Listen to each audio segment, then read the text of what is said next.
This is The Joe Gaither Show on BamaCentral.com.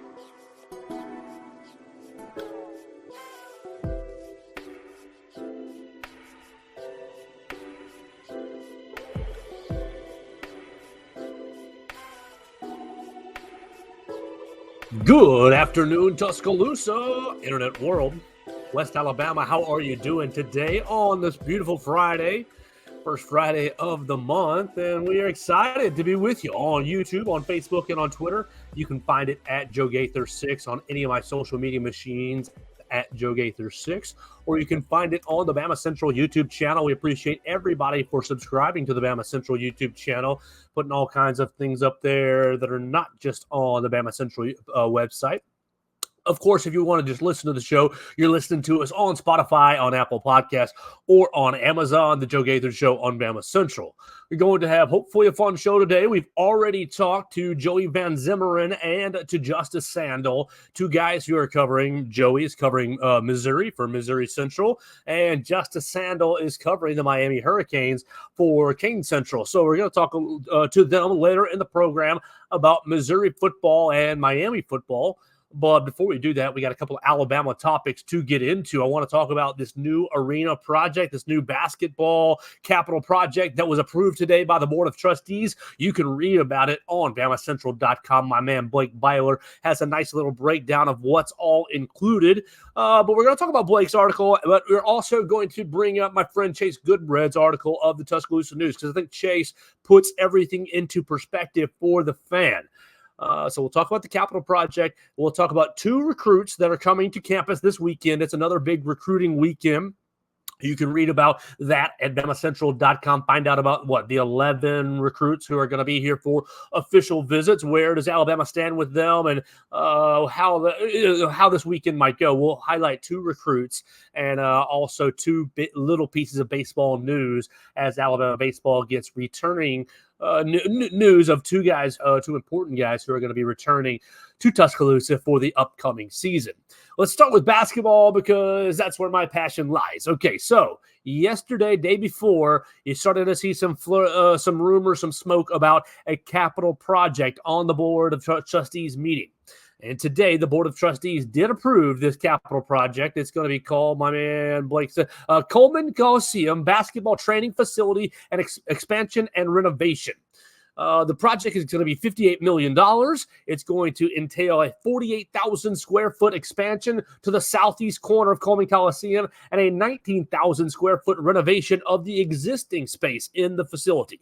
All right, so if you've only been in Coleman Coliseum to watch a game, and no reason for you to be in there more than that, but if you've only been in there to watch a game, the back part of Coleman Coliseum has practice facilities for gymnastics and for basketball. And that's great. It's a nice little facility. But this project is going to get started this coming fall. And Greg Byrne essentially says they plan to have it ready for the next season, right? Ready to move in, fully operational by the 2026 season. Byrne stated that the construction would not hinder any of Coleman Coliseum's normal operations, including games. Nate Oates puts out his statement about the project. As a program, we spend a majority of our time in the practice gym, the weight room, and studying film, so the potential for us to have a new and expanded space for our student athletes to develop is big for our program. We have tremendous support from our administration, which has played a role in our success, and I want to thank the Board of Trustees, Interim Chancellor Trant, and President Bell, as well as Greg Byrne and Shane Lyons for bringing this forward. I'd also like to thank our donors and fans for all they do for us. All right, so that's kind of the outline, the basics. What's going to be in this project? The totality, the project will include a new practice facility, new weight room, new sports medicine facilities, film and team meeting rooms, an upgraded locker room, some lounges, and a coach and staff area for both, and this is important, men's and women's basketball. The women are moving basically over into Coleman Coliseum. If you didn't know this, the ladies still practice over at Foster Auditorium. They don't play their games over there, but they still practice over there. And look, it's a very historic building, we'll say that, but is it the best place for the women to practice? Probably not. Let's just be honest with ourselves. Probably not. And so the immediate thought goes, why is why is the administration dropping 60 million dollars, which round it to 60 for conversation's sake? Why is the university dropping $60 million on a practice facility when all we want's a new arena? Well, Nate Oates kind of lays it out there. And Chase Goodbread of the Tuscaloosa News lays it out there as well. Yes, Stingray commenting. That's one of the things I'm going to get to. Justin LeBron coming back to Alabama baseball. Thank you for spoiling me. But we're going to, why are we doing this? $60 million. What do we want a new arena? Come on now. Okay, there's 2 or 3 things at play here. And Chase Goodbread of the Tuscaloosa News wrote about it today, and you can read his article, and he outlines everything pretty nicely, in my opinion. Chase does good work across the river at the Tuscaloosa News. Look, 2 things. First, the expense for a new arena is extremely high. Oh, no, it's no problem, Stingray. It's no problem. He says, oops, sorry, man, on Facebook. You guys can comment on Facebook. Join Stingray in the comments at Joe Gaither6 if you want to. We're going to talk about Justin LeBron just a hair, and Quick, not Pierce Quick. I'm all jacked up now. Pierce Quick's brother.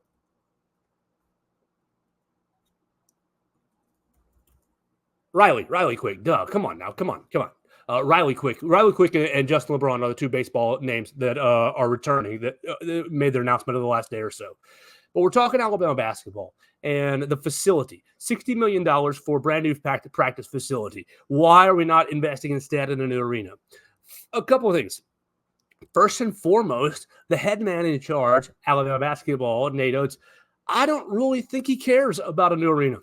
I don't think it's on his radar. I mean, I think it'd be nice. I think it'd be a luxury, but I don't think it's really a priority for Alabama basketball to be playing in a new arena. Look, we've talked about Coleman Coliseum before and its viability. And look, yeah, of course, it's older. It's an older arena, and it's one of the oldest arenas in the SEC. But when you fill 13 to 15,000 people, depending on whatever the capacity number is that night, when you fill it full, it can be an intimidating place for opposing teams to come into.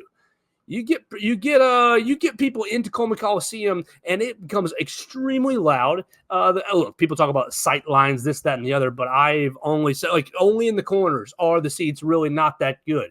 You get yourselves on the sidelines, you get yourself on the baseline, you get yourself even at the top at half court. I think it's a pretty decent place to watch a game.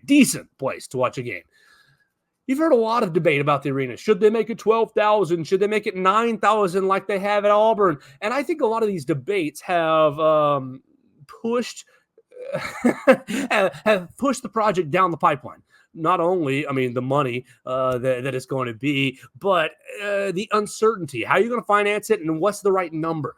Coleman Coliseum right now is still working for Alabama basketball. You think back to the handful of non-conference basketball games that have been in the Nate Oates era. Look, when Baylor was in town, when Houston was in town, we've had Kentucky come to town. You've had a lot of bigger basketball games. I mean, goodness gracious, the Iron Bowl of basketball 2 years ago, Alabama's 18, 20-point comeback to win the SEC regular season championship. That place was rocking. The roof was coming off Coleman Coliseum during those times. And so it can be an intimidating place to play.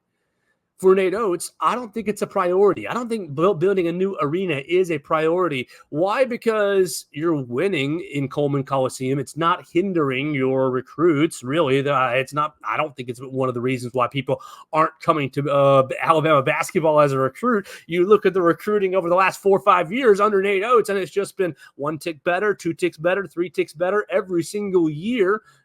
Culminating this year with the number 2 overall recruiting class. And so you ask, is Coleman Coliseum that big of a priority for the administration? Is the new arena that big of a priority for the administration, for Nate Oates? I don't think it is. I think Nate Oates wants to have a nice chunk of change for NIL so that, look, he can be competitive in the market. I don't think that Alabama basketball is outright buying players, and I do think that Nate Oates and his style and system preparing players for the NBA does allow Alabama to get a little bit of a discount, not a massive discount, but a little bit of a discount. And so you want the dollars in the NIL fund so that you can compete on the recruiting trail. And then really you want to improve the athlete's experience.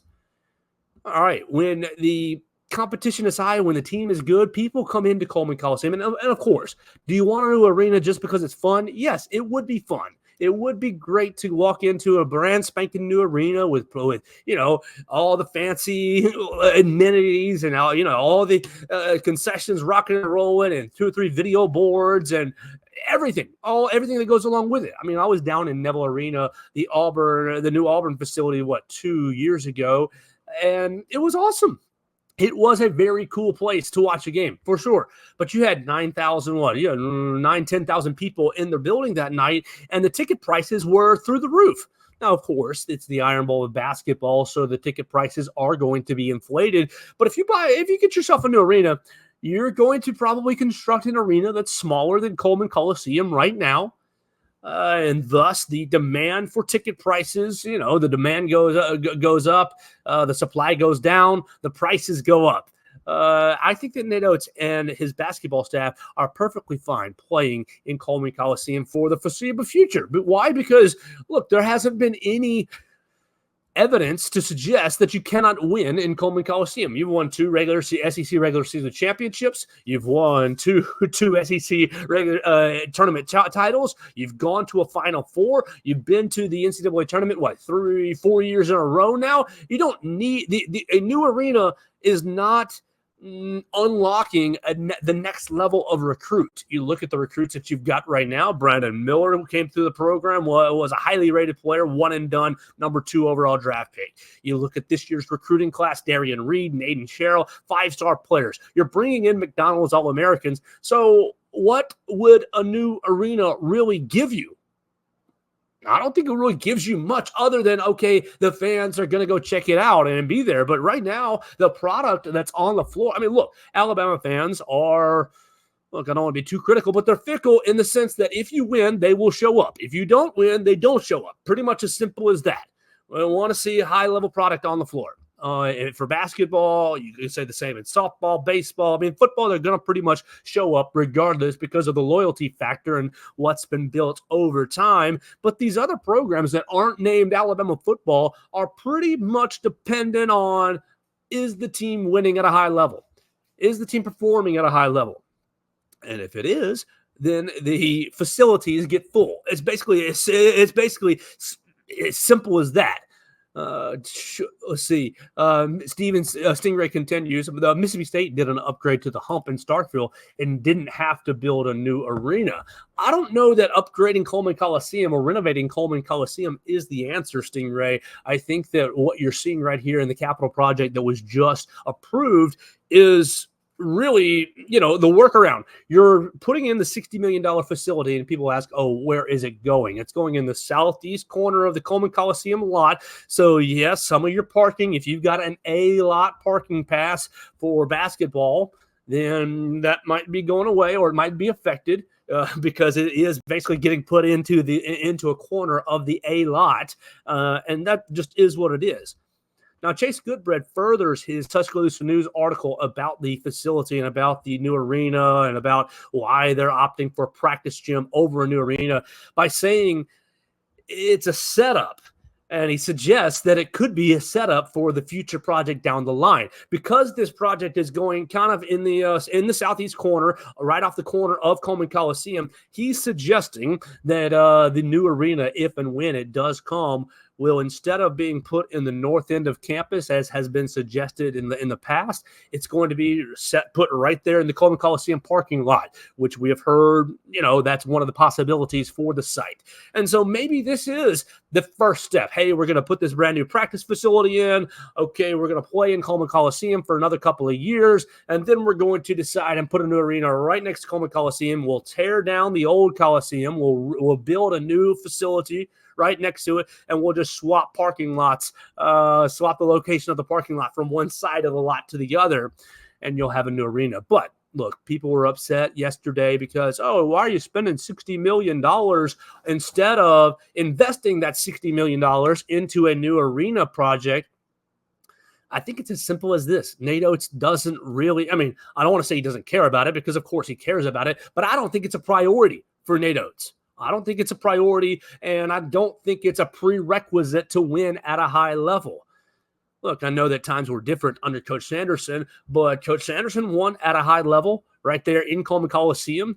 And now Nate Oates, over the last 5 years, has won at a high level in Coleman Coliseum. I don't think it's a prerequisite to continue to raise the bar for Alabama basketball. You've been to the Final Four last season playing in Coleman Coliseum. You have secured the number 2 overall recruiting class. You have absolutely killed it in the transfer portal over the last couple of months. And all this to say, hey, guys, we're playing in Coleman Coliseum this year. So I don't know that it's a true hindrance on the recruiting trail as much as it is fans who want a brand new experience. And you can't blame fans for wanting a new experience. That's A-okay. That's your right as a fan to complain about the facility that you're watching your team. But the fact of the matter is, the bottom line for the administration and the bottom line for Nate Oates is, are you winning in Coleman Coliseum? Yes. And because you're winning in Coleman Coliseum anyways, the fans are coming out. The fans are showing up. Now, I know last year and pretty much every year I've gotten on to the Alabama fan base for not showing up in November and December and waiting for the bigger games in conference play. But I just think that Coach Oates will continue to chip away at that. November 15th is when the season really gets rolling this year. I think Coach Oates will continue to chip away at that with these bigger non-conference games, loading up the schedule and continuing to build excitement for the program. I think it's at an all-time high right now. And yeah, would it be great to walk into brand new Arena X this coming up fall to watch this special team? Sure. But Coleman's going to be just fine. You're going to get 13,000, 15,000 people in the Coleman Coliseum. Everybody's going to be cheering Roll Tide, and the product on the floor is going to be really, really good. So ultimately, that's what matters, the product on the floor. This new practice facility will just go on to help Coach Oates continue to recruit at a very high level. And I think it's important to bring the women over to Coleman Coliseum and give them an upgraded place to practice as well. So I'm excited for it, for what it will mean for the program. Yeah, does it necessarily satisfy yours or my fan itch for a new arena? No, it doesn't. But I think that take a small step back and you can see where the priority is. And the priority is in the athlete's experience that ultimately helps Nate Oates recruit at a high level. All right, we're going to keep going. 2 more quick topics before we talk to Joey Van Zummeran and Justice Sandle. Joey Van Zummeran joining us from Mizzou Central and Justice Sandle joining us from Kane Central. My man Stingray, let's hit it right here. Justin LeBron and Riley Quick have both announced over the last 24 hours, 12 hours or so. Justin LeBron, we've talked about it a couple of different times with Will Miller, with Kim Rankin, with some of our baseball affiliates. Can you keep him in Tuscaloosa? Can you keep the NIL high? Can you fend off the NIL vultures from the rest of the SEC? I automatically, and we've talked about it before, thought about Colby Shelton leaving Alabama after a really good freshman season to go to Florida. But Justin LeBron goes out to social media and says, okay, I'm coming back. I'm coming back for the next year. I'm all in. And I think that is absolutely huge for Rob Bond. Do I know any details on it? No, not really. I don't know if he was paid a big old NIL bump or not, but the fact of the matter is, the bottom line is, he is not entertaining the transfer portal, at least according to his social media and according to the people that are close to him.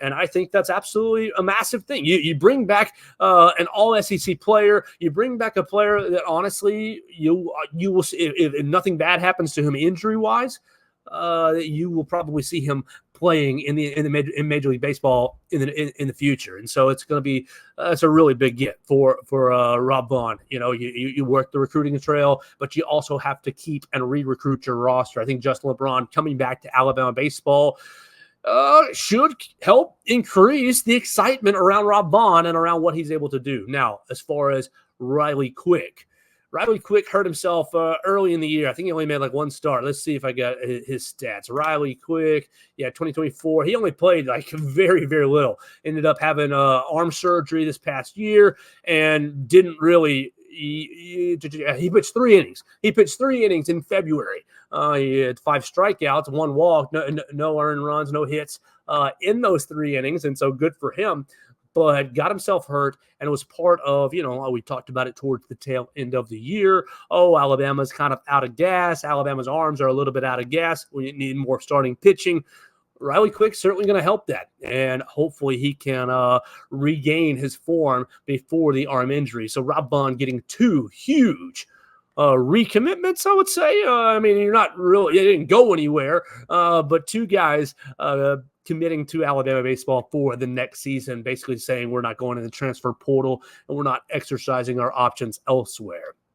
We're going to keep going as it's a huge recruiting weekend for Alabama football. You can read about it on BamaCentral.com. You got, 10, 11 guys that are coming into Tuscaloosa, and I want to talk about 2 of them. Not the 2 guys who are already committed, Duke Johnson and Jaden Harmon. They're coming in for their official visits, and always I think it's a positive thing to have guys who are already committed coming in on these visits, because they can kind of influence the other recruits. And 2 guys I'd like to see influenced to, one, flip his commitment, and the other to commit to Alabama. Let's start with the Alabama product, Naeem Offord.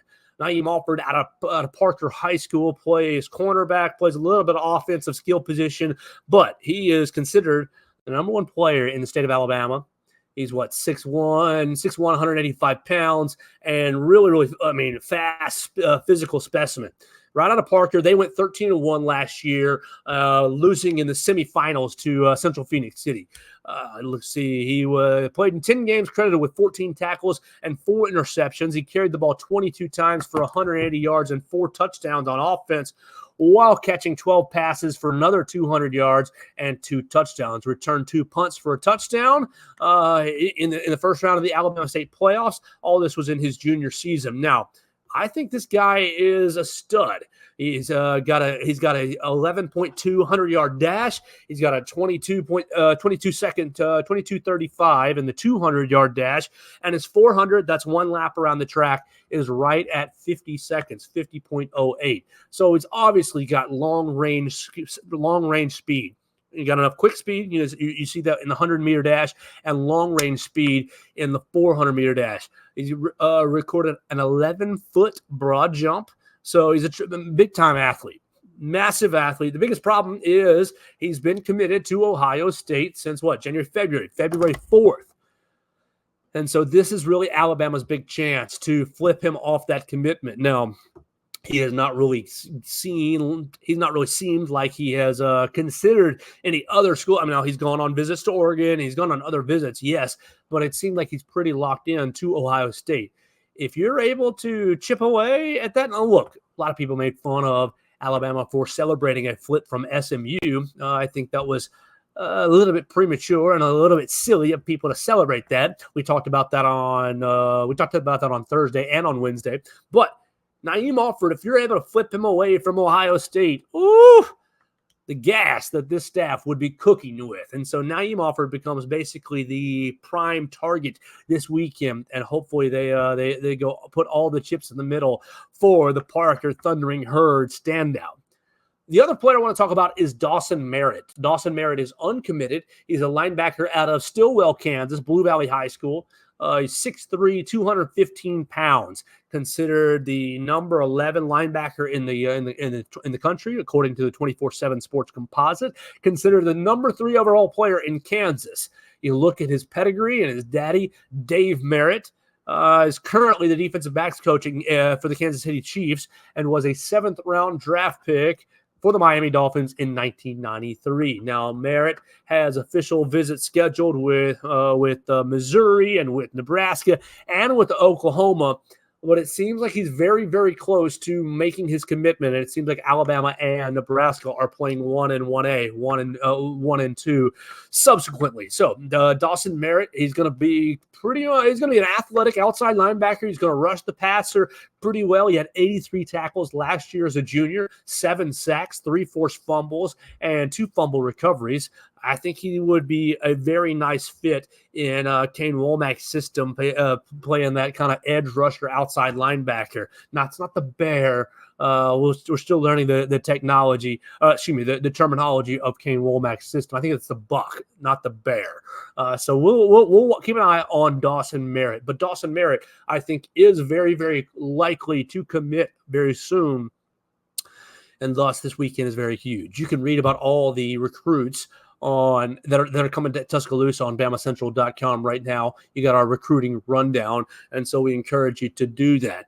Let's turn it over right now. Let's finish up the Alabama topic. We talked about Alabama basketball, a little bit of recruiting, and obviously 2 guys coming back for Alabama baseball. Let's finish up the Alabama topic, and let's talk to our friend Joey Van Zummeran and Justice Sandle as we're going to predict the Missouri season game by game, just like we did yesterday with Mississippi State and Jacob Bain.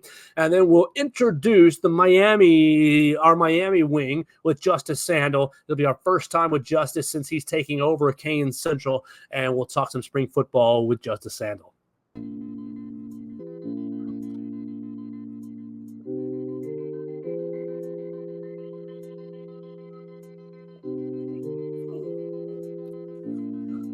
All right, let's keep it rolling right here on the Joe Gaither Show on a Friday. Hope you guys are doing well.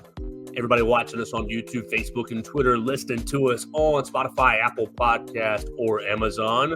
We're going to keep going on our SEC preview theme. We talked to Jacob Bain yesterday from Cowbell Corner, and today we're going to head a little bit north and find our friend Joey Van Zummeran of Mizzou Central. You can find him on the Twitter machine at Joey VZ _. I didn't write it down this week, but now it's on my brain.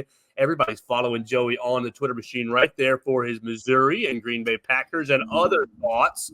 Joey, how you doing today, man? I'm doing great. Enjoying summer. How are you doing today, Joe? Oh, having a great day, ready for the weekend, and we'll see what is in store for everyone over the weekend. We had you on last week, and we're going to continue to have you on regularly, and we're going to talk about the 2024 season. Last week, we talked about spring practice, portal additions, expectations for Eli Drinkwitz and how we keep it going. Let's predict the season. How about that?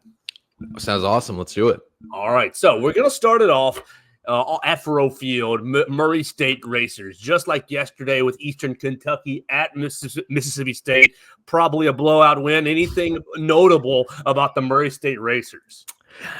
No, not particularly. As I put in my preview of Murray State that was posted this past Monday, it's like, a win for Murray State would be losing by less than 10 points. They're basically coming in to be the sacrificial lamb. It sucks for the players there, and obviously they're still trying to win, but for the program, it's just getting the chance to play against the SEC team in their season opener is a great opportunity for them. So nothing notable there. Besides, as for all 3 of Missouri's first opponents, a new head coach. And I should know this off the top of my head because I just wrote about it on Monday. But it was one of a former South Carolina assistant, Jody Hood. Wright. How about that? What was that? Do I have Dean Hood as the new coach? Jody Wright. Yes. Dean Hood was being replaced by Jody Wright. So he brought in a few good transfers. But other than that, nothing notable off the top of my head. All right, Jody Wright actually has a little bit of connection here in Tuscaloosa. Was director, player personnel, sort of here at Alabama, and his brother Josh Wright is the head coach of Tuscaloosa Academy. Go Knights! All right. There you go. So coaching is in their blood. That's about all we got right there for Jody Wright and the Missouri State Racers. Buffalo Bulls. They just lost Maurice Linguist, right? He's come from Buffalo to Alabama, so we're all tied for the Alabama side of things. Do the Buffalo Bulls, I'm with you, want to know, do the Buffalo Bulls have any chance of pulling the upset in week number 2? Probably a better chance than Murray State, but also new head coach Pete Limbo, also a South Carolina assistant. He was their special teams coordinator. He has quite a few experience. He has experience in the MAC as well. He was Ball State's head coach from 2011 to 2015. But yeah, again, pretty much the same story, coming in to be the sacrificial lamb. And yeah, again, brought in some good transfers. They have a wide receiver coming in from Boston College. They have a good safety, Marcus Fuqua, who was tied for the league or the nation league in interceptions in 2022 with 7. So they have some talented players over there, but probably not enough to compete with the SEC team. We love a good name, Fuqua.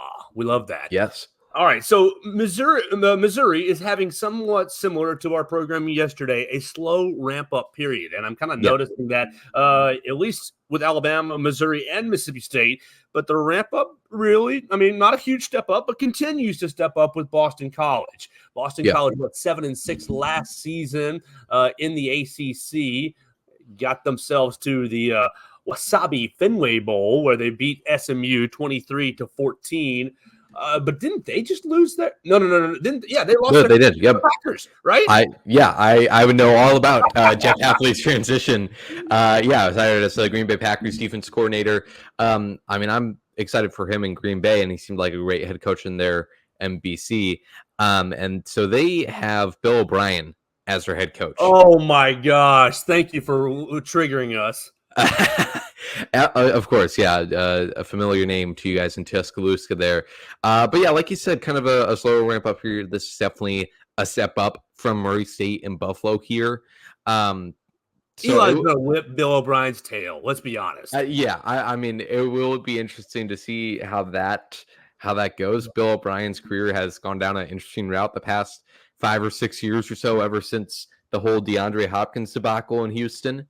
And there was drama last time Mizzou played Boston College as well, and that was when Jeff Hafley was the head coach there. Drinkwitz said something. There was some beef with what Drinkwitz said, dismissive of the Boston College program. But, especially now, it's just one of those schools where, one of the things there that Hafley talked about in an interview on a podcast, I can't remember the exact name of it, might have been Adam Brennan's show, about how schools like BC are suffering that have these high academic thresholds because these transfer portals, they can't just let anybody in. They can't just pay anybody to come into their program like other schools can. And so they're struggling with that. But again, this should be an easy win for the Tigers in non-conference season. They don't have, compared to Alabama, who has a Big Ten school in their non-conference opponent. Mizzou doesn't have any big challenges in that non-con schedule. Luke Kuechly not walking through that door for Boston College out at Faurot Field. So I'm going with you. We're going 3-0 so far to get it started. Yep. And the ramp-up period continues. Come on. We're going into SEC play, but you get the bottom feeder of the SEC, the Vanderbilt Commodores. And this is 4 weeks in a row at Faurot Field. Vanderbilt going 2-10 last season. And obviously Clark Lee trying to build something. But another easy win probably on deck for Eli Drinkwitz? Probably. I was just looking back at the Mizzou's game against Vanderbilt last year, because I'm writing the preview for that game now. And just it was an incredible performance from the Mizzou offense. Statistically, they had better ones against LSU and a few other schools, but that was really just because it was a back and forth shootout against a pretty bad LSU defense and a great LSU offense. And I would expect to see a similar performance here today. Brady Cook just short of 400 yards. Luther Borden, I believe it was 140 receiving yards for him. So I would expect a similar type of performance, especially now at Faurot Field, a fully built football stadium compared to last year in Nashville. All right, so you started off the season 4-0, and yesterday when I was with Jacob Bain, we took a pause right here and said, what would it mean for Jeff Lebby to go 4-0? But I'm looking ahead on the schedule. You're about to hit a bye week for Missouri. I'm looking ahead on the schedule, and I'm wondering if you can get to 4, 5, 6, 7-0 before you get to Bryant-Denny State. So let's keep going before we pause and kind of get a temperature on the Missouri faithful and Eli Drinkwitz. We'll keep going. A bye week, and then your first road game of the year at Texas A&M. Oh my gosh, huge place to play. Kyle Field, it's swaying back and forth. They say the upper deck moves back and forth with the fans, which is absolutely wild. But first, your coach Mike Elko, you got Connor Wickman coming back, so a little experience there. How are we feeling about going to Texas A&M, the first road game of the year? Yeah, this will be a really big test for the Mizzou defense, I think, is the biggest thing. I'll be watching this one. You mentioned Wigman. And looking back at last year, they played Jaden Daniels and they played Carson Beck, two really good quarterbacks. And Daniels, they really struggled against. And now this year, their defense will be really interesting to see. You have Corey Batoon coming in as a new defense coordinator. Like we talked about last week, losing a lot of piece on the defense, especially in that secondary. So will be a big test for them and then for the Mizzou offense as well, because they didn't have to travel to really any big environments last year. That's not to dismiss any other SEC environments, but they didn't play Texas A&M. They didn't play Alabama. They didn't have to travel to LSU. They played in Georgia, which is a big one, of course. But this will be a very big test for both sides of the ball, especially like you mentioned with those four easy games to start there, which should be easy games to start from Mizzou if they play like they're expected to. All right, so on my sheet, I wrote down L, and then I scratched it out and wrote down a W. Just because I think I was like, okay, if you started off 4-0, you've got a bye week going into your first huge game of the year. First year coach Mike Elko. I wrote down a W. Are you with me or against me? Yeah, I would agree. I would chalk that up as a win for Mizzou. I definitely think, and we'll get to this as we go down the schedule here, I definitely think they're going to have a surprising loss at some point throughout their SEC schedule, but I don't think Texas A&M's that one. I see one, and we'll get to it later in the year. But UMass comes up next. Another pretty cakey game yesterday with Jacob Bain. We had UMass losing a big in big fashion to Mississippi State. You go up to Massachusetts, so it's a road game, which is a little odd to me. Yeah, easy win on the road. I would hope so. I'm surprised that it is a road game. That's already been a topic of discussion. But so tell us about that. Is this a payoff on a home and home? Tell us about that. I don't know the exact details of it, and I can see if I can find anything on it. But I would assume that would be the case. But this is their first time playing each other in at least recent history. The Winsipedia has it no previous matchups between the two schools, so never played before. I guess, is UMass coming to Missouri in 2025? Maybe that's what it is. Missouri, yes. Football 2025. Yep, that looks like the case. Yeah, there you go. They're coming back to 2-for-0 field. What about it? Is it a 2-for-1? Let's see. Not in 2026. Maybe in 27. We're coming back. Nope, it just looks like it's a 1-for-1. That's an odd choice, but no big deal. Certainly, yeah. All right, so UMass is a big win. I'm with you there. And last year they came down to Auburn and took it, 59-3 or so. I don't know that they're going to be threatening Missouri very much, so we'll keep it going. Homecoming is next. On, let me flip back to my page here, October 19th. Against the Auburn Tigers. Now, before we predict the game, let's talk about this. Last week, the Georgia Bulldogs put out that they're going to have Auburn as their homecoming team, and the Auburn faithful, and the Auburn fans, and the Auburn players really went to social media and said, oh, we'll show them, which, great, that's the attitude you should have, but Auburn as homecoming for Missouri in two different games, you think there's going to be any extra motivation for the Tigers? I mean, Hugh Freeze trying to take that step forward. I think that Eli Drinkwitz and his squad probably a little more talented and playing at home. How do you see this game playing out? Oh, you went on mute real quick. You might have unplugged the microphone. That's all right. What I was trying to say, Auburn has been an odd program to follow over the past few years because it feels like the past few years we've kind of been doing this thing of, they're building something. They might not be great this year, but they'll take a step in the right direction, and it doesn't feel like we've seen much of that. So I'm interested to see how we're talking about this game in October compared to how we are now. But again, this should be, definitely not the toughest SEC matchup for Missouri coming here, especially hosting them as well. I would chalk this up as a win as well. All right, so here's where we're going to pause because I have 1, 2, 3, 4, 5, 6, 7 in a row, 7-0 right here going into the last week of October. What would be, let's take the temperature. What would temperature of the Missouri faithful at 7-0? You look through the schedule, maybe not that many great. Auburn and A&M, those are good wins, but the rest of the schedule not so formidable, and that's nothing wrong. You got to win the games on your schedule.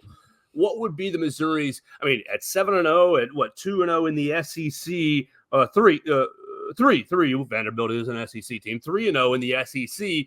You're sitting there in the top end of the league before the back half of the schedule starts. What's Missouri feeling at 7-0, 3-0 in the SEC? I think it really depends on the fashion of both the Texas A&M and Auburn wins. That can decide a lot when you have a schedule like this. Because, even last year, this is quite a bit different because it was only 2 games, but Mizzou was 2-0 after beating Middle Tennessee State and South Dakota State to start the year. And the Middle Tennessee State was in ugly fashion. It was just by 1 possession. They needed a last-minute safety to even win that game. So if they have a few ugly wins in there, it probably won't be as optimistic, especially because they should be looking in that 6-7 win range at this point in the season if they want to prove that last year was not a fluke. And there's still definitely a lot of that kind of feeling coming off that last season was a fluke and that Mizzou still has something to prove. And I'm sure that will be the messaging from Eli Drinkwitz. I'd be interested in talking to him in the fall once practice starts back up, because if I were him, I would kind of take on the Michael Jordan approach of creating a chip on your shoulder, even if it doesn't exist at all.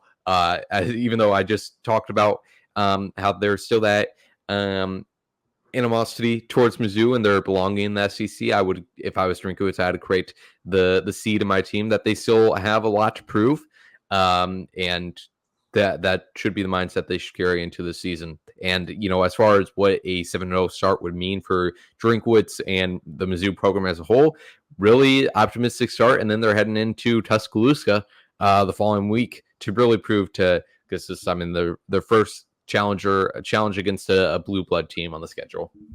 Yeah, so you're 7-0, and I think that look, I think Eli Drinkwitz is going to be able to play that they don't respect this card, because you're going to see 7-0 and people are going to say, oh, well, Auburn stinks anyways, Vanderbilt's no good. And depending on what A&M does, if they are not doing great under Mike Elko, you're going to hear a lot of, oh, none of your wins are really any good. Yeah, I think he's going to be able to play that card pretty heavily if the season plays out the way we've kind of prognosticated so far. All right, so you come to Alabama. You come to Alabama. This is last week of October 26th. Obviously, time is TBA. Nothing set yet, but you would expect if you're 7-0, it's going to be probably at 6-7 p.m. kind of a game under the lights here in Tuscaloosa. The last time I think I was still a student. And who's the quarterback out with the Seattle Seahawks now? Drew Lock, right? Drew Lock was the quarterback there at Missouri. Not a blowout loss, but it wasn't real. It didn't. Look, in the stands, it didn't ever feel like Alabama was threatened. What do you think about Missouri's chances coming into Tuscaloosa? Yeah, again, you would know more about the specifics of the Alabama matchup than I would, and I also feel like it's another game where we'll know a lot more about it come October than we do right now, just with the questions surrounding Alabama at this point. I think the biggest thing I'm going to be watching in this one is just how Mizzou is able to compete in a real barn burner, a nail-biting game, a close one where they have to go punch for punch. Because, even in their wins last year, they were able to set the tone. That's what they thrived on last year, being able to start quickly on offense, and then letting their defense do the rest. And the Kentucky game was really the exception to that. But even in that one, the defense played great from the first to final whistle in that one. So, you look at Mizzou's performance against LSU last year, though, and Georgia as well, where it comes down to those final minutes, and they just, it's not like it's just a little mistake. It's not that they fall just short. I mean, Claps feels a little bit dramatic, but in LSU they have a Connor Tolleson who had struggled with snap problems all in 2023 and in 2022 in his first year as a starter.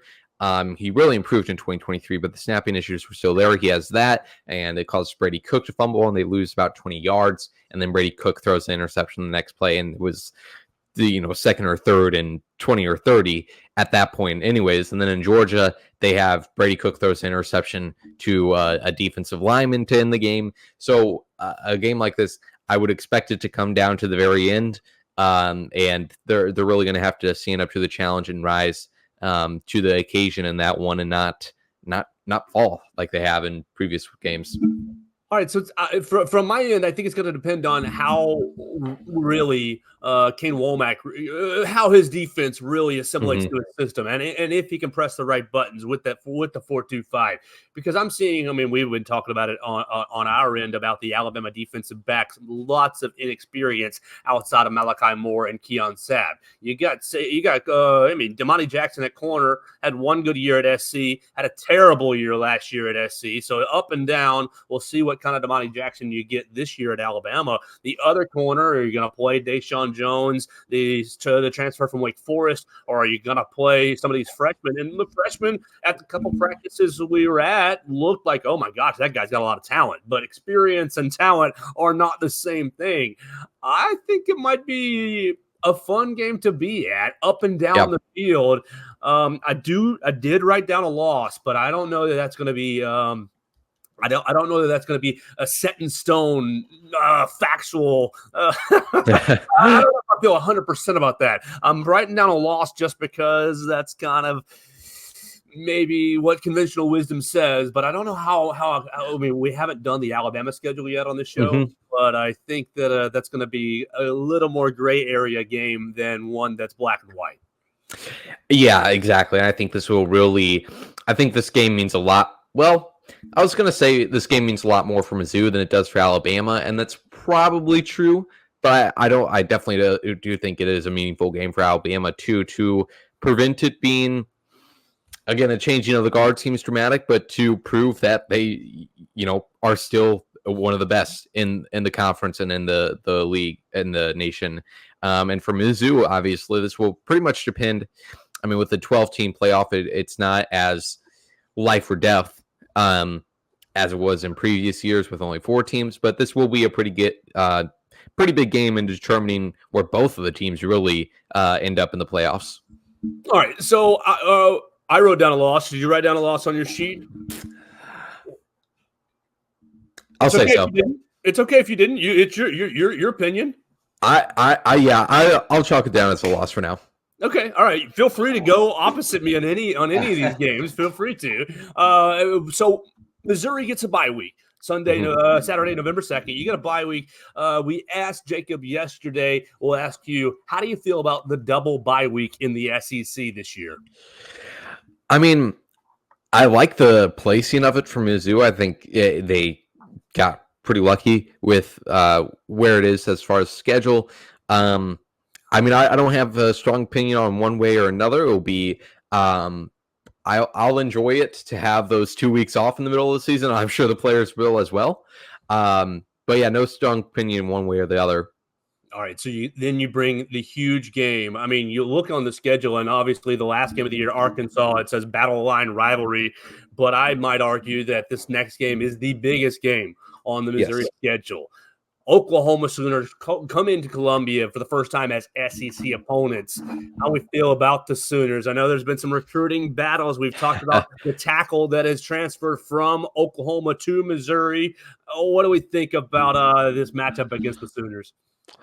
Yeah, I mean, if you thought the hype was high for Missouri after beating Kansas State last year and then going into a game against LSU, I can only imagine the noise surrounding the program if they beat Alabama and then are about to host Oklahoma after a bye week. And it is going to be a massive game as well. And, it's really the whole season will come down to this 2-game stretch as far as Missouri's playoff hopes. Yeah, it'll be interesting to see how Oklahoma performs in the SEC. I know a lot of SEC diehards are already wanting to say that Oklahoma won't belong and they'll struggle in the first year. We'll see about that. Yeah, interested to see how Jackson Arnold does this year. Should be really exciting match. Looking forward to it.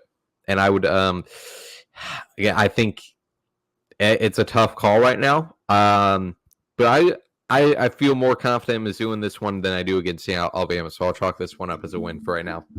I wrote down a W as well. I think the bye week, I mean, you learn some lessons from a hard week at Tuscaloosa, and maybe, hey guys, the season's not over. You got the back end of the stretch where we can really, I mean, at what, you'd be 7-1 if you lost to Alabama. You'd still be in the top end of the SEC in those discussions for the SEC championship. I think that's going to be a big game for Missouri, and I think that Eli is going to be able to really hit the right motivational buttons to get the team up for it. I wrote down a win, and golly, you'd be what, 8-1, 4-1 in the SEC. So with the rest of the schedule remaining, I think you'd be licking your lips as a Missouri Tigers fan. But here comes a trap game, a game that might be some trouble. I mean, look, I have very little respect for Shane Beamer. I think he's a bit of a caricature as an SEC head coach. But you go to South Carolina next, late in the year, November 16th, and Williams-Brice Stadium. I don't know if you've been there. The other Columbia. I don't know if you've been there. But Sandstorm and those people, look, they may not be that great on the field, but that's a terrible place to play. That's a terrible place to spend 3.5 hours as a visitor. So what do you think about South Carolina? Maybe you can tell where I'm leaning. What do you think about South Carolina? Yeah, I think I share the same opinion on Shane Beamer, and he's certainly not having the most quiet off season either.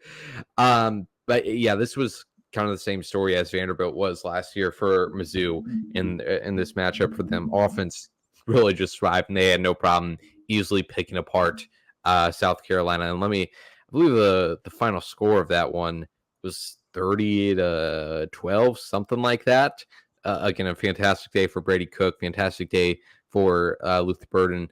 34-12 was final score in the other Columbia. But like you said, as far as any other opponent, this game definitely has the most writings as a trap game, especially coming off of Alabama and LSU, or Alabama and Oklahoma. So they're going to have to stay on their A game. I guess it would be, you could make the argument that it would be nicer for Mizzou to have a bye week after the Oklahoma game instead of in between Alabama and Oklahoma. But yeah, they're going to have to stay on their heels, because not only that loss, if you lose against South Carolina, already a really bad look, but that could very easily snowball into their final few weeks of the season. All right, well, Joey, I wrote down a loss. A loss because I think it's going to Shane Beamer, he's one of those where the early part of the year, you've seen his trends, not good, but they get better late. You're sitting here in the last couple of weeks. I think that he's maybe the type to take things personally with Eli Drinkwitz. And I think that he's going to get his guys up for that game. While it shouldn't be a loss on paper, everything that you outlined, I think that is fair and accurate. But I did write down a loss. I think they're in for a little bit of a letdown after, hey, let's get up for Oklahoma. Let's show Oklahoma what the SEC is all about. And then you go, look, Williams-Brice Stadium is really – it doesn't get a lot of credit as being one of the toughest places in the SEC, but I do think it's one of the toughest places to play in the SEC, and I think that South Carolina is going to get maybe a signature win to keep Shane Beamer. Look, we beat Missouri, we beat them, so we're still, and that would be a great win for them. So I did write down a loss. So now I'm sitting here at 8-2? Yeah, 8-2 with that's a 4-2 in the league with 2 games left to play, and 2 not terrible, not terribly difficult opponents. But you go after the South Carolina game, you're going to Davis Wade Stadium to play Mississippi State. If you listened to the show yesterday with Jacob Bain, you know my pick already. What do we think about going to play Jeff Lebby and the Bulldogs? Yeah, this should be another win in SEC season for Missouri. Interested to see how Blake Shapen does, their transfer quarterback from Baylor. I'm probably one of the best quarterbacks in recent history for Mississippi. Also, they lost a few guys on offense, but still a really good wide receiver room as well. But still, I don't see Missouri struggling too much in this one. I'm with you there. I wrote down a pretty easy win. My man Jacob Bain tried to talk me into maybe Mississippi State can pull an upset, but I said no. I think the talent disparity, and especially if you lose to South Carolina a week earlier, you're gonna get a fired up Missouri team. You're gonna get a fire. Hey, that was a fluke. Let's go out and win these last couple games. I've got a pretty comfortable win for Mississippi State. And then the last game, look, y'all got a very fortunate Arkansas is terrible. They're not going anywhere. Yeah. And so it's back at home, Thoreau Field, for the season finale against the Arkansas Razorbacks. Yep.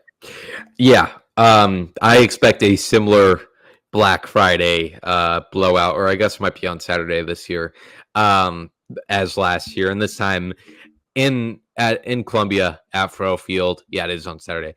Yeah, I don't see much reason to think Arkansas has gotten incredibly better than they were last year, and that was a team that Missouri decimated, and you saw backups out there by at least the fourth quarter, might have been even earlier.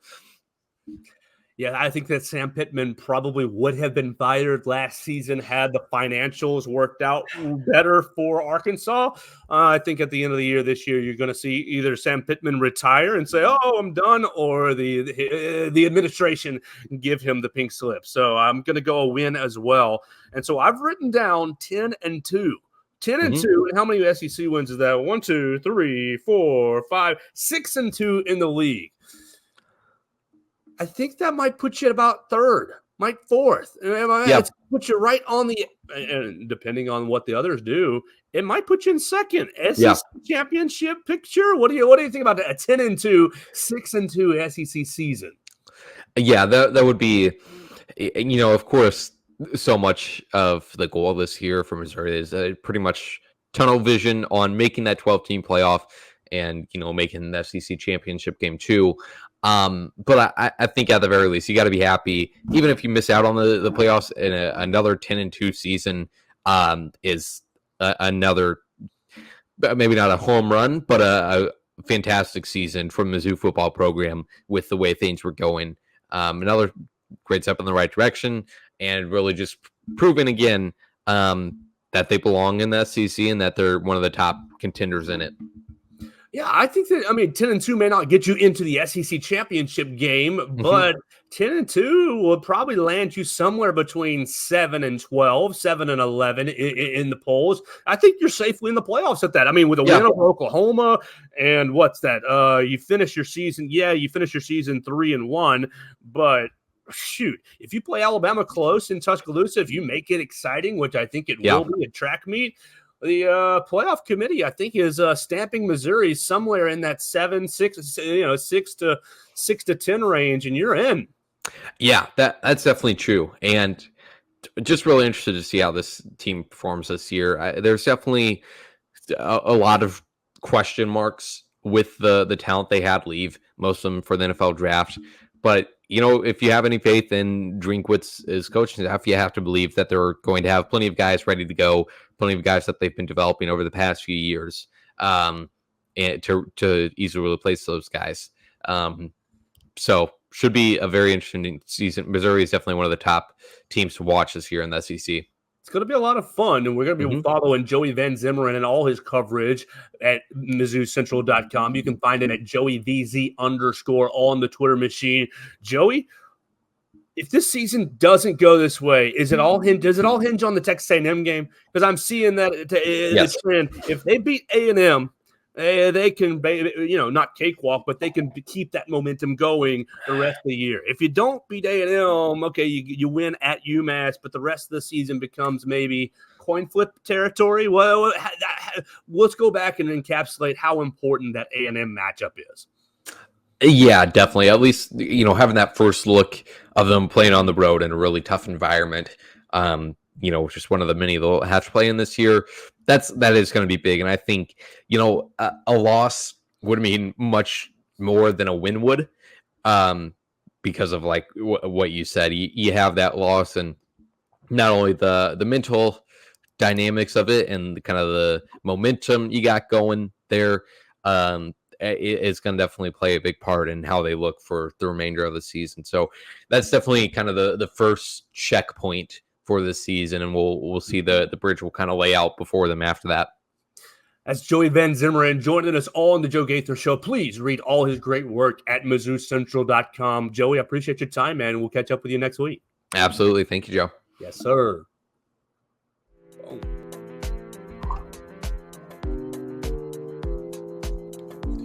Welcome back into the Joe Gaither Show. This is our Friday edition. We're going to continue expanding our coverage on the Walsh Writing Network by talking to Justice Sandle. The last time you saw Justice Sandle on this show, we were talking Mississippi State, but Justice is about to take on a new role, leading all of our coverage on Cane Central. Miami, he's moving to Miami soon. We'll see how that goes for him. Hopefully he stays away from South Beach. Justice, how's it going, man? Thanks so much for your time. Absolutely. Thank you. How are you doing? Oh, I'm doing good. I'm doing well. We already spoke to Joey Van Zummeran of Mizzou Central. Now we're looking to talk about the ACC. We haven't really talked any ACC on this show, but we're expanding things, and we're going to talk about Boston College in the near future and maybe the Kansas Jayhawks in the near future from the Big 12. But we're excited to talk some ACC, some Miami Hurricanes. Let's just right off the bat, your excitement level moving to Miami and maybe covering the Canes. Oh, absolutely. I'm excited. It's a big opportunity. One of the most historic programs, especially football-wise, for just the entire country. And when Miami's good, just the whole entire country and sports and popularity, everything's just booming. So I'm very excited on the opportunity. I'm ready to do what I got to do, take over, Absolutely. And so us right here in Tuscaloosa, we're familiar a little bit with the Miami program, a couple of run-ins over the years, but right now their head coach, Mario Cristobal, obviously he is a Miami man, but he spent some time here in Tuscaloosa as the offensive line coach, and then he went over to Oregon as the head coach before taking over the Hurricanes. He's not really done so hot so far, so entering this next season, what's the expectations? What's the vibe around Mario Cristobal and his leadership around the Miami Hurricanes program? So with Mario Cristobal, the expectations are high because the previous two seasons, he's gone 12-13 over his previous two seasons. Now, he didn't take out any of those older players from those previous Miami teams. He had Tyler Van Dyke as his quarterback and just a couple other players who weren't really up to par for what he would like to do, especially coming from the Alabama system and the Oregon system. But the expectations this year round, they have very high expectations. The schedule favors them in a very fashionable way because their only major, I would say, opponents. Of course, you have the new additions with Cal, Stanford, and SMU. I believe they're playing Cal and SMU this season. But with those additions, the over-under is 9.5. But I'm not a betting man, so I can't really say if I'm putting the over-under on that thing. But expect a good season. They're vying for a playoff spot. That's their expectation is now with the expanded playoff system. They're going to try and be one of those 12 teams in the new playoff system. So we're hanging out with Justice Sandle, and if you want to follow all his coverage on the Miami Hurricanes, you can follow him at Justice_News5 on the Twitter machine. We appreciate everybody who wants to do that. Let's talk about spring practice. We wrapped up spring practice a month or two ago, and Miami hit the transfer portal, and there's some new blood around. What were some of the general or big picture takeaways from spring practice? You got to a bowl game last year, Mario Cristobal's first bowl game as leader of the Hurricanes. How do you take things further? Take things further, well, with the addition of Cam Ward out of the transfer portal, that's going to be the biggest thing. He was a Pac-12 standout, but now that the Pac-12 is not a thing anymore, unfortunately. But with him and his quarterback ability, it's a lot of similarities between, I say, Lamar Jackson and Cam Newton. He has the ability to run a lot, but he also has a big arm. He can throw very deep into the field. He's good on the outside pocket as well. And another thing is that his creativity with the ball is also very impressive. That's one of the things that you noticed in the spring game and during spring practice is his ability and his leadership around the team. You also have a lot of offensive production returning from last season that's coming back this season in their receiving core, and even the growth of the offensive line. Most of them were freshmen last year, and they were still a very productive offensive line. Right now, most metrics have them as a top 10 offensive line. Even some have a metric of them as a top 10 offense so far. But it's just a preseason. We'll see how things go once the season goes on. But preseason wise and spring practice wise, it's a lot of positives, especially on the defensive end too. I know that a lot of people question the Miami defense, of course, with how historic their defense have been in the past. They want to bring back that feel. That's something that head coach Kristen Ball has been trying to do, and a lot of those transfers have gotten in, and that's pretty much the goal for what they want to do this season.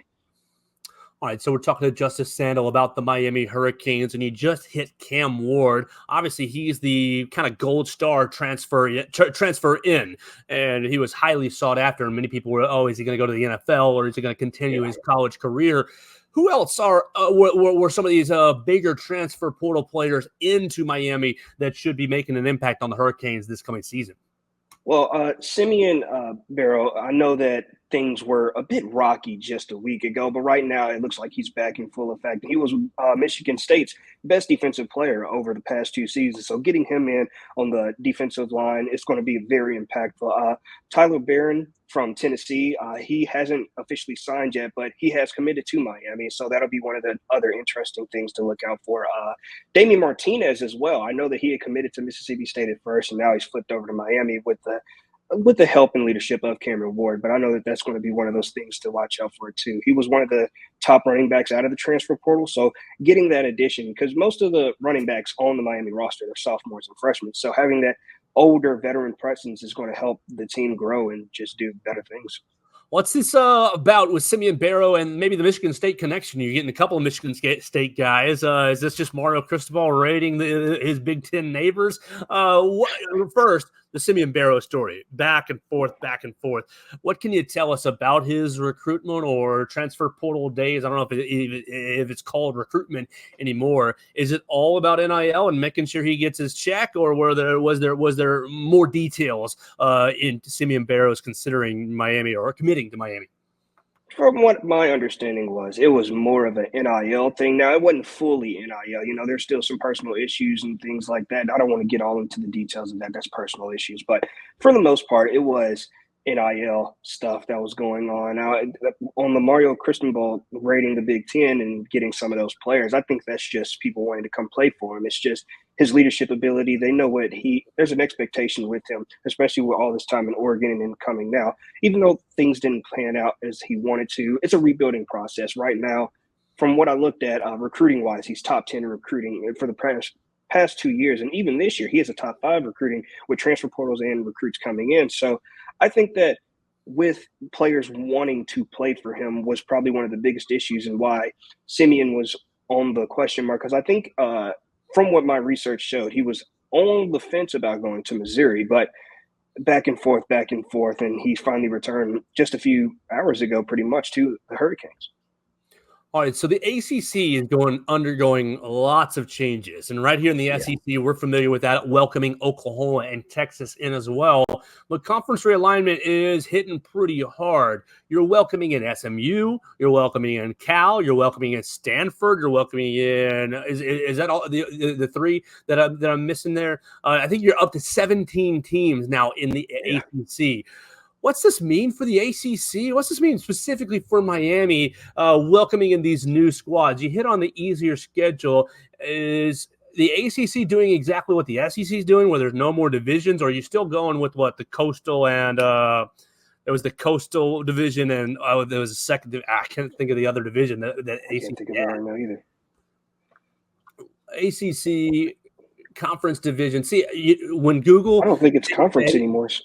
When they changed to AI, it's not conferences anymore. It's all one division. Boston College, Cal, Clemson, Duke, Florida State, Georgia Tech, Louisville, Miami, NC State, North Carolina, Pittsburgh, SMU, Stanford, Syracuse, Virginia Tech, and Wake Forest. So you're welcoming in the 3 squads, and you're scratching all divisions. How big is it going to be not only to welcome those 3 teams, but to scratch divisions so the top 2 teams end up in the ACC championship?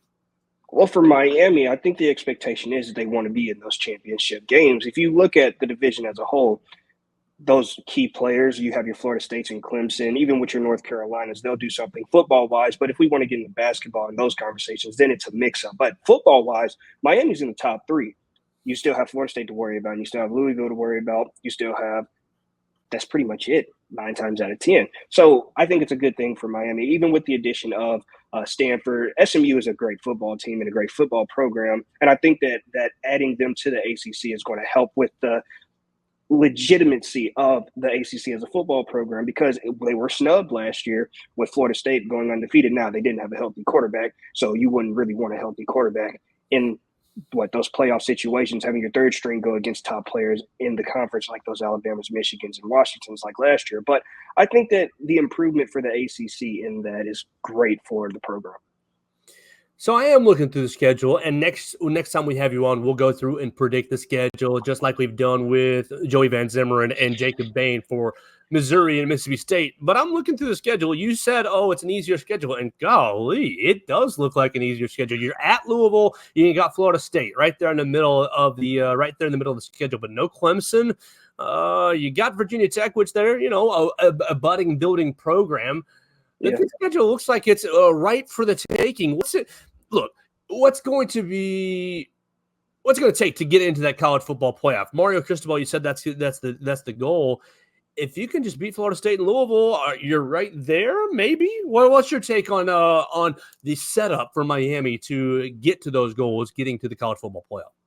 Setup wise, the first game of the season is against Florida. If there's a good performance. Great performance from Cam Ward on the defensive end. Now, Florida's going through its own ups and downs right now as a program, too. There's a lot going on. Billy Napier just getting sued with all the NIL compensation with that as well. But the back and forth going between that's a great way to start out the season. Then you keep going on, and then you don't really get into any trouble until you get to those Louisville games and the Florida State games. At that point, they'll be around 8-0. If they get to that point, they'll be around 8-0. If you get those victories and who else they have to play, they'll seem like a lock and be one of the top, 5 teams in the country if you really think about it. So I think that a strong defensive performance is really what's going to help them out. The ACC has always had a good defense, but I feel like more of the offense of what Cam Moore, Damian Martinez, Xavier Respo, and Jacoby George, those players just being outstanding and performing the way that they can perform and the way that they did perform in the spring game. I think that's what's going to take them over the top.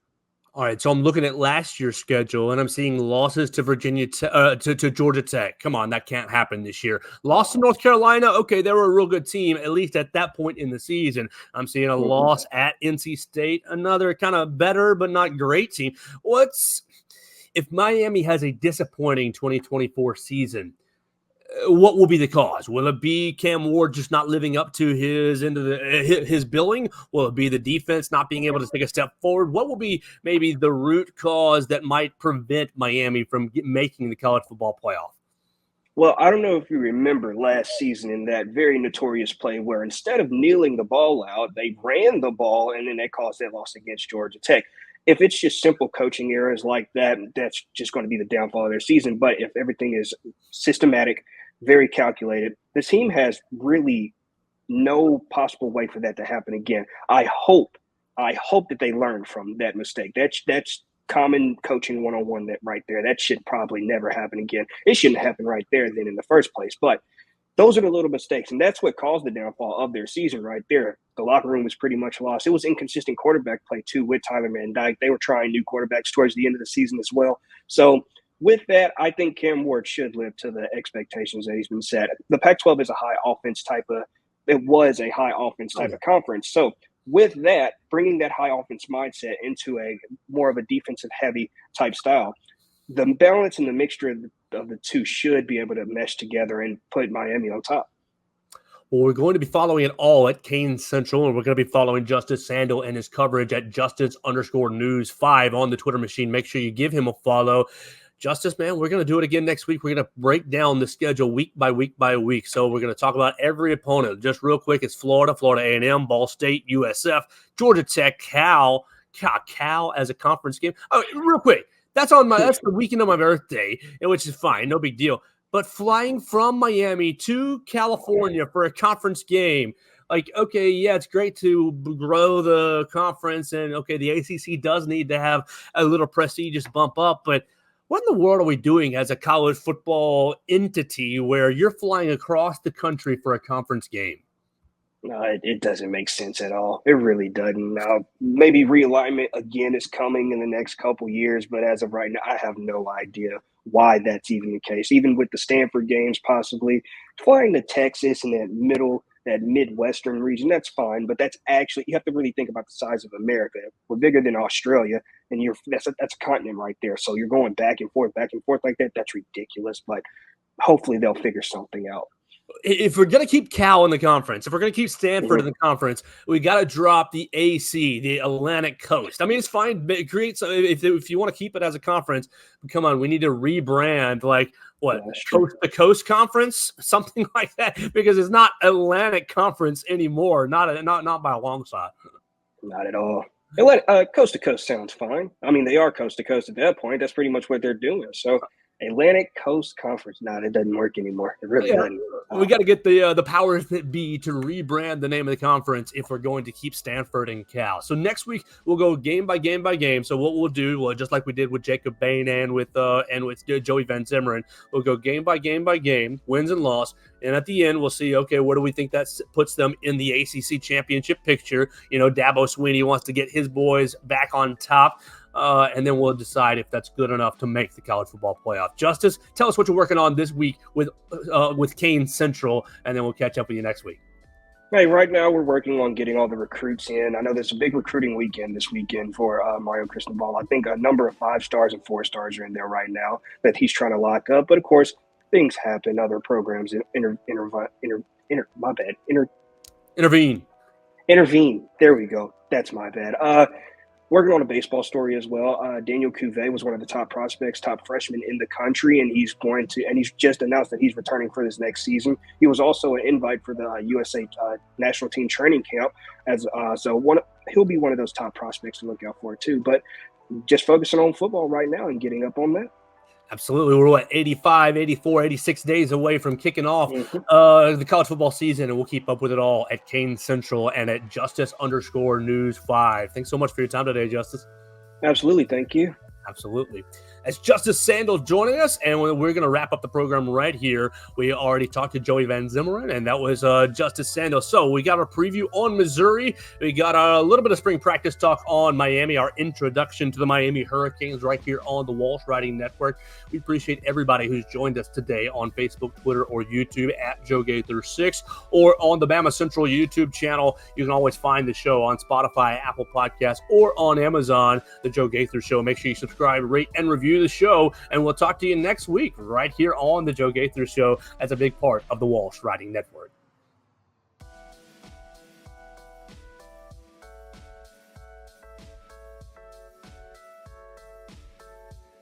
Thanks for joining us on today's edition of the Joe Gaither Show on Bama Central.